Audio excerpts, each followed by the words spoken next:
जब मैंने civil services में जाने का निर्णय लिया तो मेरे सामने सबसे बड़ी चुनौती यही थी कि मेरे पास तो उतने पैसे थे नहीं, ना ही मेरे घर वालों के पास उतने पैसे थे। बल्कि घर वाले तो और चिंता में आ गए कि जो तैयारी करोगे उसके लिए भी पैसे कहाँ से लाओगे। मुझे ये भरोसा था कि अगर मैं 3 साल अच्छे से मेहनत करूँगा तो जीवन में कुछ ना कुछ बेहतर कर पाऊँगा। 1 से डेढ़ साल के बाद जो मेरे पैसे थे वो ख़त्म हो गए। अब मुझे चिंता होने लगी कि अब मैं कहाँ जाऊँ। तो रिश्तेदार भी तरह-तरह की बातें करते थे, पापा से बोलते थे कि क्या इनको आप पढ़ा रहे हो, इनसे मज़दूरी करवाओ। लगातार 2 फेलियर हो गए थे और मेरे लिए दिल्ली में टिके रहना बड़ा मुश्किल था। ये बड़ा डरावना सा एक वक़्त था जिसमें मुझे लग रहा था कि शायद अब प्रिपरेशन छोड़ देनी चाहिए, क्योंकि जो वक़्त तुम डिसाइड करके आए थे वो अब ख़त्म हो चुका है। नमस्कार दोस्तों, मेरा नाम मोइन अहमद है। मैंने यूपीएससी सीएसई 2022 में 296 रैंक हासिल की है। आपने बहुत सी कहानियाँ जोश टॉक के माध्यम से सुनी होंगी, किस तरीके से एक छोटी से क्षेत्र गांव से निकलकर संघर्षशील जीवन व्यतीत कर कर चुनौतियों से लड़कर कुछ लोगों ने ज़िंदगी में बड़ा मकाम हासिल किया है। ऐसी ही कुछ कहानी मेरी है। मैं जोश टॉक के माध्यम से आपके साथ अपनी जर्नी शेयर करूँगा, किस तरीके से विपरीत परिस्थितियों का सामना करते हुए मैंने एक बड़ा मकाम हासिल किया, जो आपके लिए एक प्रेरणा का स्रोत हो सकती है। मैं उत्तर प्रदेश राज्य के मुरादाबाद ज़िले के एक छोटे से गांव जटपुरा से आता हूं, जो एक अविकसित या एक पिछड़ा इलाका माना जाता है। मैं अपनी फैमिली के बारे में बताना चाहूँगा। मेरे परिवार में मेरे पापा, मेरी अम्मी और 3 भाई, 1 बहन है। हम लोग एक लोअर मिडिल क्लास फैमिली में आते हैं। मेरे पिताजी यूपी रोडवेज़ में कॉन्ट्रैक्चुअल बेसिस पे ड्राइवर हैं। आपने देखा होगा हरियाणा रोडवेज़, उत्तराखंड रोडवेज़ या यूपी रोडवेज़, तो उन्हीं में जो वो बसें चलती हैं, उन्हीं बसों में मेरे पापा ड्राइविंग का काम करते थे और वो एक कॉन्ट्रैक्चुअल बेसिस जॉब थी मेरे पापा की। हमारी फाइनेंशियल जो सिचुएशन थी वो काफ़ी अच्छी नहीं थी, क्योंकि 7 लोगों का परिवार था।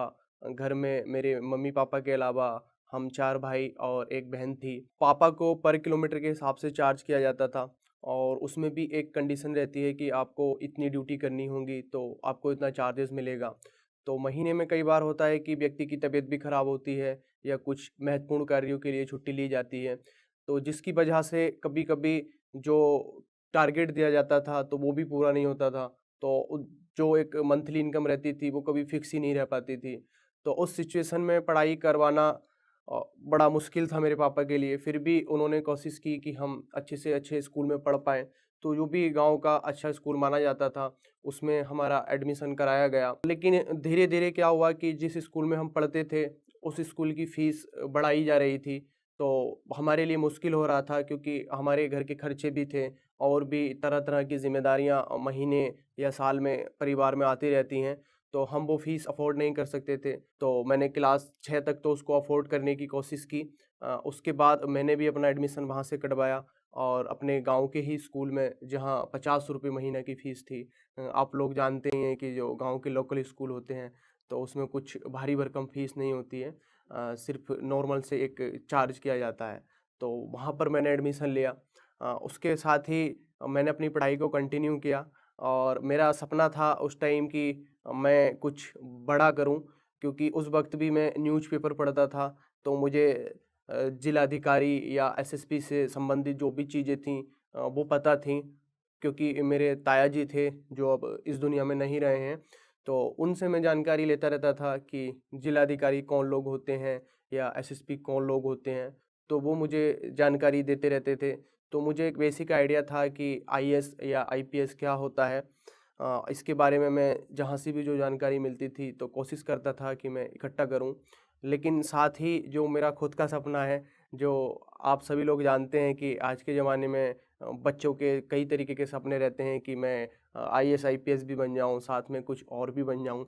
तो मैं भी उन्हीं बच्चों में से एक था और मेरा सपना था कि मैं क्रिकेटर बनूँ, क्योंकि मैं क्रिकेट में काफ़ी रुचि रखता था और क्रिकेट खेलता भी था, क्रिकेट देखता भी था और क्रिकेट से संबंधित जो भी न्यूज़पेपर में रहता था, सबसे पहले मैं वही न्यूज़ पढ़ता था। तो दोनों चीज़ें साथ-साथ चल रही थी कि या तो मैं क्रिकेटर बनना है या मुझे सिविल सर्वेंट बनना है, और उसके बाद हम खेलने में बिज़ी हो जाते हैं। तो मैं भी सभी बच्चों की तरह स्कूल से आता था और अपने दोस्तों के साथ पूरा-पूरा दिन क्रिकेट खेलता था, दोपहर में भी क्रिकेट खेलता था और कभी-कभी तो खाना खाना भी भूल जाते थे क्रिकेट के चक्कर में। तो उतना मुझे जोश था उस टाइम कि मैं क्रिकेट खेलूँ। लेकिन साथ में मेरी पढ़ाई भी चल रही थी, तो 9th भी मैंने कंप्लीट किया था, 10th भी मैंने कंप्लीट किया। उसके बाद 11th-12th का एक दौर आया जो मेरी लाइफ का बड़ा टर्निंग पॉइंट था। 11th में तो मैं उतनी पढ़ाई नहीं कर पाया क्योंकि उतने रेगुलेशंस स्कूल में नहीं होते हैं कि आपको 11th में कंटिन्यू पढ़ाई करनी है या अटेंडेंस एक नॉर्मल लेवल पे रहती है, तो उतनी मैं जाता था स्कूल में। बट जैसे ही 12th आया तो मेरे जीवन में एक बड़ा महत्वपूर्ण पड़ाव सामने आया, क्योंकि क्या हुआ कि 11th क्लास में जो मेरे मार्क्स आए थे तो वो काफ़ी कम थे। और टीचर ने मेरे बोला था कि शायद तुमको ये जो मार्क्स मिले हैं ये बहुत ज़्यादा हैं, तुम इतने भी डिज़र्व नहीं करते हो। तो मुझे लगा कि पढ़ने में मैं इतना तो बेकार नहीं हूँ, क्योंकि बचपन से मैं अपनी क्लास में हमेशा पढ़ने में टॉप क्लास लोगों में रहा हूँ। तो ऐसा कैसा हो गया कि टीचर मेरे को बोल रहा है कि तुम ये डिज़र्व भी नहीं करते हो। तो मैंने एक निर्णय लिया कि अब मैं जो भी 12th है उसका जो भी सिलेबस है उसको मैं मेहनत से पढ़ूँगा। और मेरे दोस्त लोग काफ़ी पढ़ रहे थे, तो मैंने भी निर्णय लिया कि मैं भी अच्छे से पढ़ाई करूँगा। तो मैं डेली स्कूल जाता था, लेकिन स्कूल में जो पढ़ाया जाता था उससे सिलेबस कंप्लीट हो नहीं पा रहा था। आप सभी लोगों को पता होगा कि एक तो विद्यालय गाँव में स्थित है और उतने क्वालिटी वाले टीचर होते नहीं हैं। तो एक लेवल तक ही मैं शायद वहाँ से कर पाता। तो तभी मैंने डिसाइड किया कि क्यों ना ट्यूशन पढ़ा जाए। तो मैंने अपने पापा से बात की कि मुझे ट्यूशन की ज़रूरत है। तो मेरे पापा ने बोला कि मैं इतना पैसा अफ़ोर्ड नहीं कर सकता हूँ। आपकी जो भी फ़ीस है, उस वक़्त मेरी फ़ीस ₹200 महीना होती थी, और लेकिन ट्यूशन में जो चार्जेस थे वो लगभग 600 से ₹800 आ रहे थे, क्योंकि मुझे physics, chemistry, math in subject की ट्यूशन पढ़नी थी। तो मेरे पापा की तरफ से तो मुझे रिजेक्शन मिला, लेकिन यहाँ पर जो मुझे साथ दिया वो मेरी माँ ने दिया, और उन्होंने अपने जो भी घर के खर्चे होते हैं या जो भी उनकी पॉकेट मनी थी वहाँ से पैसे बचाकर मुझे दिए, और मैंने ट्यूशन पढ़ना स्टार्ट किया। और जो 12 महीने या 24 महीने का कोर्स था उसको मैंने 8 से 9 महीने में ही कंप्लीट किया, क्योंकि मैं ज़्यादा मेहनत करता था उस वक़्त। अगर मेरे साथी लोग 7 से 8 घंटा पढ़ते थे, तो मैंने 10 से 12 घंटे पढ़ाई स्टार्ट की। और उस वक़्त वो पहला साल था मेरी ज़िंदगी का जब मैंने क्रिकेट नहीं खेला, क्योंकि मुझे पढ़ाई की धुन लग गई थी और मैं पढ़ाई की तरफ मुड़ गया था, मैं कहूँ तो पूरी तरीके से। तो मैंने काफ़ी अच्छे मार्क्स भी अर्जित किए और अपना स्कूल टॉप किया मैंने 12th में। लेकिन 12th के बाद फिर वही जो मेरा क्रिकेटर बनने का सपना था वो फिर वापस आया कि नहीं, नहीं पढ़ाई तो मुझे नहीं करनी है, मुझे तो वापस क्रिकेटर ही बनना है। तो फिर मुझे लगा कि क्यों ना एक बार मुझे क्रिकेटर बनने के लिए ही ट्राई करना चाहिए। तो पारिवारिक स्थितियाँ तो ऐसी हैं नहीं जो मुझे प्रॉपर सपोर्ट कर पाएँ। तो इसके लिए मैंने हमारे मुरादाबाद में एक सरकारी स्टेडियम है, तो वहाँ एडमिशन लिया ताकि मैं क्रिकेट की कोचिंग कर पाऊँ। तो मैंने वहाँ पे कुछ महीनों तक लगातार कोचिंग भी की, और मैं रोज़ गाँव से जाता था वहाँ पे 30 से 35 किलोमीटर का सफ़र तय करके, तो काफ़ी थक भी जाता था। और उससे भी बड़ी चीज़ जो मुझे लगी कि जो फाइनेंशियल सिचुएशन थी वो मुझे सपोर्ट नहीं कर रही थी, क्योंकि ट्रेनिंग के लिए बेहतर इक्विपमेंट चाहिए होते हैं, और टूर जाते हैं तो उसके लिए भी पैसों की ज़रूरत होती है। तो मेरे पास उतने पैसे तो होते नहीं थे। लेकिन फिर भी मैंने कोशिश करी कि मैं अपने इसी सपने को कंटिन्यू करूँ। तो उसके लिए मैंने साइबर कैफ़े स्टार्ट किया अपने गाँव में ही 2016 में, ताकि मैं सुबह से लेके दोपहर तक साइबर कैफ़े पर बैठूँ और फिर उसके बाद क्रिकेट की कोचिंग के लिए मुरादाबाद जाऊँ। लेकिन धीरे-धीरे मुझे समझ आ गया कि एक तो ये काफ़ी हेक्टिक होता जा रहा था कि मैं सुबह से लेके शाम तक साइबर कैफ़े पर बैठूँ। और उससे भी बड़ी बात जो मेरी समझ में आ गई कि ये जो मेरा क्रिकेटर बनने का सपना है, ये एक मिथ है। मेरे अंदर वो एबिलिटी या वो कैपेबिलिटी नहीं है कि मैं क्रिकेटर बन पाऊँगा। और तो मैंने 2017 की स्टार्टिंग में ही इस सपने को छोड़ दिया कि मैं क्रिकेटर नहीं बन सकता, और जो मेरा बैक ऑफ द माइंड चल रहा था कि मुझे सिविल सर्विसेज क्वालीफाई करना है, तो उसकी तरफ मैंने रुख किया। अब मेरी कोशिश यही थी कि जो सिविल सर्विसेज का मेरा सपना है उसको कैसे पूरा किया जाए। जब मैंने सिविल सर्विसेज में जाने का निर्णय लिया तो मेरे सामने सबसे बड़ी चुनौती यही थी कि मेरी स्कूलिंग और कॉलेज उतना अच्छा हुआ नहीं था, तो मुझे दिल्ली जैसे शहर में आने के लिए प्रयास करना ज़रूरी था।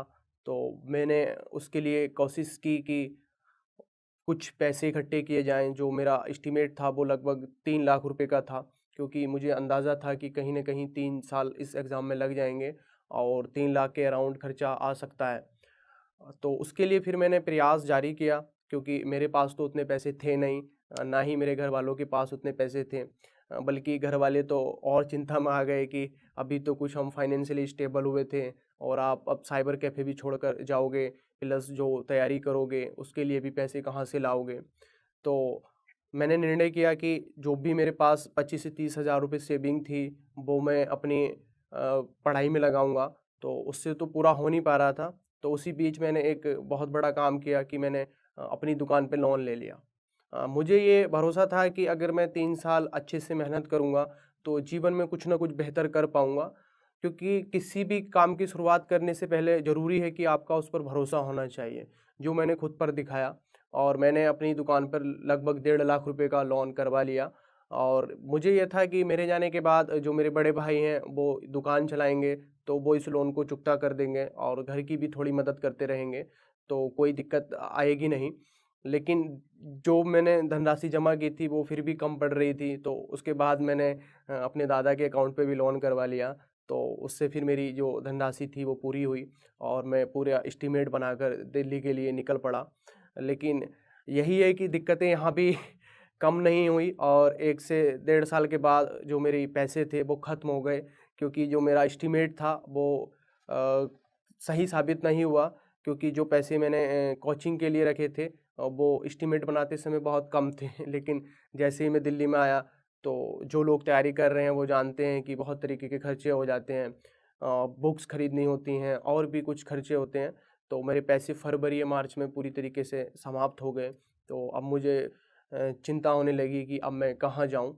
तो तभी उसी वक़्त एक एनजीओ है अतिया फाउंडेशन, तो वो ऐसे बच्चों को सपोर्ट करता है जो खुद से सिविल सर्विसेज़ की तैयारी नहीं कर सकते या उनके पास वो रिसोर्सेज़ नहीं हैं। तो मैंने वहाँ का एग्ज़ाम दिया था, तो वहाँ पे फाइनली मेरा सिलेक्शन हो गया। तो जिसकी वजह से ये हुआ कि मुझे रहने-खाने की दिक्कत ख़त्म हो गई और जो भी मेंटरशिप उनके द्वारा दी जाती थी वो मेरे लिए काफ़ी हेल्पफुल रही। बट उसके बाद भी मैं कहना चाहूँगा कि ज़िंदगी में एक नया दौर स्टार्ट हो गया, वो था फेलियर का दौर, जो हर किसी की ज़िंदगी में आता है। 2019 में तो मैंने पहला अटेम्प्ट दिया था, तो उस वक़्त तो मैं फ़ेल हुआ था। तो समझ में आया कि मैंने पढ़ाई नहीं की है, तो क्योंकि सिविल सर्विसेज़ क्वालीफ़ाई करने के लिए जैसे आपको पता है कि एक वक़्त तक तो प्रिपरेशन की ज़रूरत होती है, तो मैंने उतनी प्रिपरेशन नहीं की थी और क्योंकि मुझे गाइडेंस नहीं थी, मैं गाँव से निकल के आया था।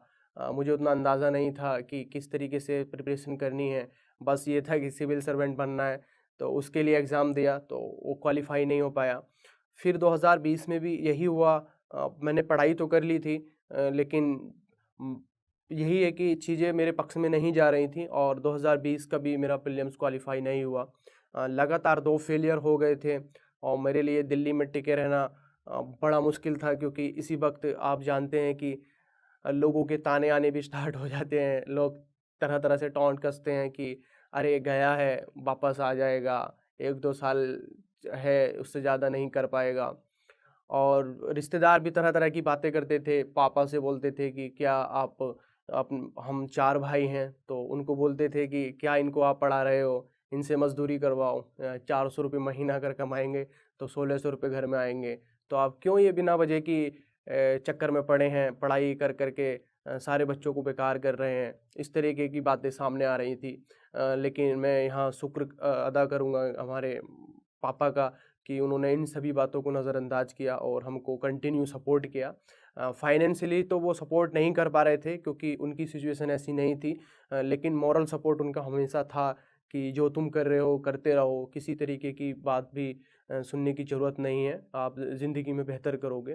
तो जो बहुत ज़्यादा ज़रूरी था, क्योंकि मुझे फाइनेंशियली प्रॉब्लम तो उस टाइम नहीं थी, क्योंकि एनजीओ कहीं न कहीं मेरा खर्चा उठा रहा था। बट मॉरल सपोर्ट की बहुत ज़्यादा ज़रूरत रहती है जब आप ज़िंदगी में फ़ेल करते हैं तो। 2021 का अटेम्प्ट मैंने दिया, उसमें भी मैंने थोड़ी अपनी कमियों को जानने की कोशिश की। बट फिर वही हुआ कि मैं फिर एक गलत स्ट्रेटजी का शिकार हो गया और 2021 का प्रीलिम्स भी मेरा क्वालिफ़ाई नहीं हुआ।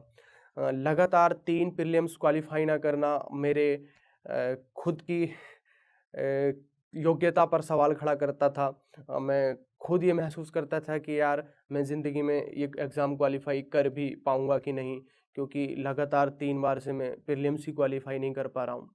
तो ये बड़ा डरावना सा एक वक़्त था जिसमें मुझे लग रहा था कि शायद अब प्रिपरेशन छोड़ देनी चाहिए, क्योंकि जो वक़्त तुम डिसाइड करके आए थे वो अब ख़त्म हो चुका है। तुमने खुद से 3 साल माँगे थे, तो 3 साल में तो आपका नहीं हो पा रहा है। बट फिर यही है कि मैंने खुद को मोटिवेट करने के लिए कोशिश ये की कि 2020 में जो कोरोना का वक़्त आया था या 2021 में जो कोरोना का वक़्त आया था, तो मैंने अपने दिमाग से ही ये सवाल पैदा किया कि नहीं, नहीं, मेरे 3 साल नहीं हुए हैं। मेरा कुछ वक़्त कोरोना में ज़ाया हुआ है, तो बेहतर ये है कि मैं इस वक़्त को अब दोबारा से यूज़ करूँ। तो मैंने डिसाइड किया कि इस बार मुझे 2022 का जो अटेम्प्ट है वो देना है और ये मेरा लास्ट अटेम्प्ट होगा।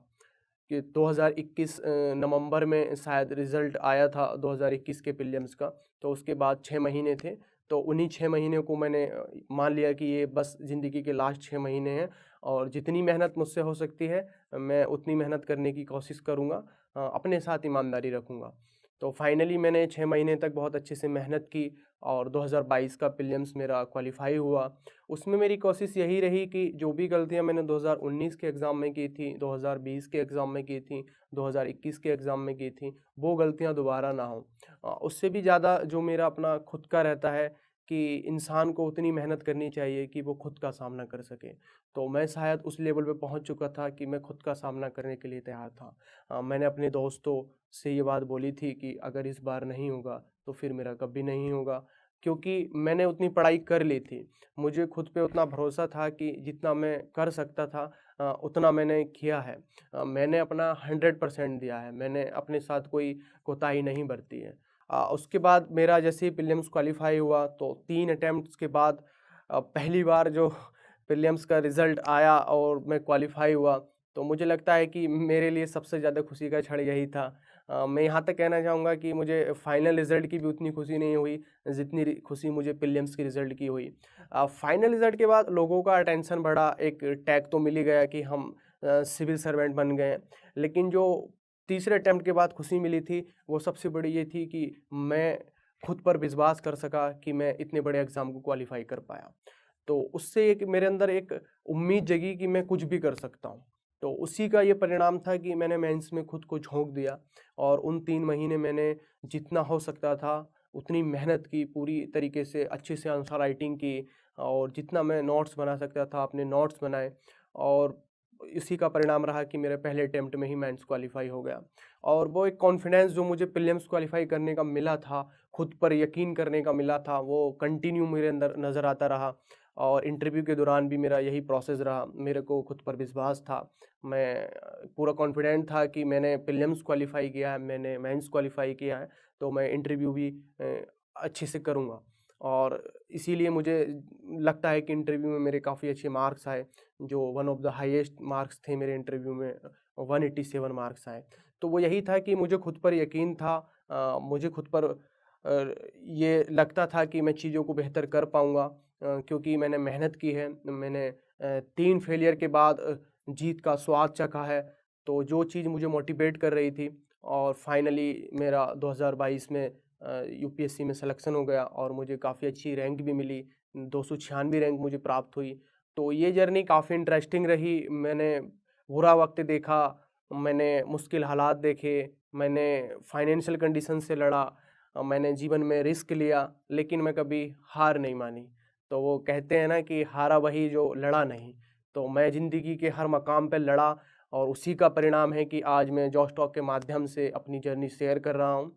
तो मेरा संदेश यही रहेगा कि ज़िंदगी में सबसे बड़ी बात तो ये है कि आप अपने सपनों को बड़ा कीजिएगा, क्योंकि जब तक आप बड़े सपने देखेंगे नहीं, तो उनको फिर पाने का प्रयत्न कैसे करेंगे। और सबसे महत्वपूर्ण बात यही है कि आप अपने सपनों को पाने के लिए जो मेहनत कर रहे हैं वो मेहनत पूरी ईमानदारी से होनी चाहिए और इतनी होनी चाहिए कि स्वयं का सामना कर सको। दृढ़ संकल्प लेकर आगे बढ़िएगा। कठिनाइयाँ आती हैं, हर किसी के जीवन में आती हैं, और अगर आप मेरी तरह एक पिछड़े और अविकसित इलाके से संबंध रखते हैं तो परेशानियाँ और ज़्यादा आ सकती हैं। लेकिन डरना नहीं है, लड़ना है और जीवन में आगे बढ़ते रहना ही सबसे बड़ी चीज़ है। अंत में जॉश टॉक्स यूपीएससी टीम की तरफ से आपके लिए एक मैसेज है, आप इसे ज़रूर देखिएगा, जो आपकी यूपीएससी की जर्नी को आसान बना सकता है और जो आप चैलेंजेस फेस कर रहे हैं प्रिपरेशन में उसमें काफ़ी सहायक हो सकता है।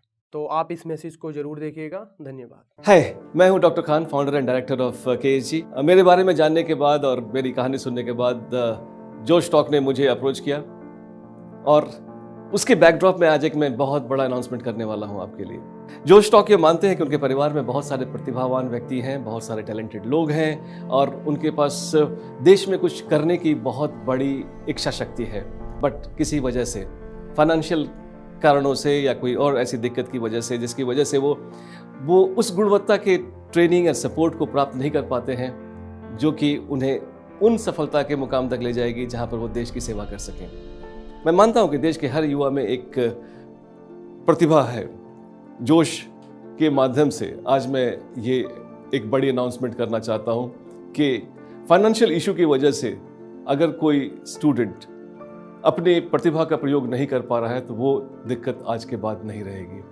आज आपको मैं जोश के माध्यम से ये बताना चाहता हूँ कि मैं बहुत बड़ी स्कॉलरशिप देना चाहता हूँ और ये इंश्योर करूँगा कि अगर देश में कोई टैलेंटेड व्यक्ति है जो कि पढ़ना चाहता है, कोर्स करना चाहता है और सिविल सेवा में जाना चाहता है, उसको फाइनेंशियल इशू की वजह से रुकना नहीं पड़ेगा। और ये एक ऐसा मुकाम है, एक ऐसा अवसर है देश का, जब हम देश में गुजर रहे हैं अमृत काल से, we can always contribute to this beautiful India through this services. इसके बारे में जो स्कॉलरशिप के बारे में डिटेल चाहिए वो नीचे दिए गए लिंक में अवेलेबल हैं एंड हम साथ मिलकर आगे बढ़ते हैं।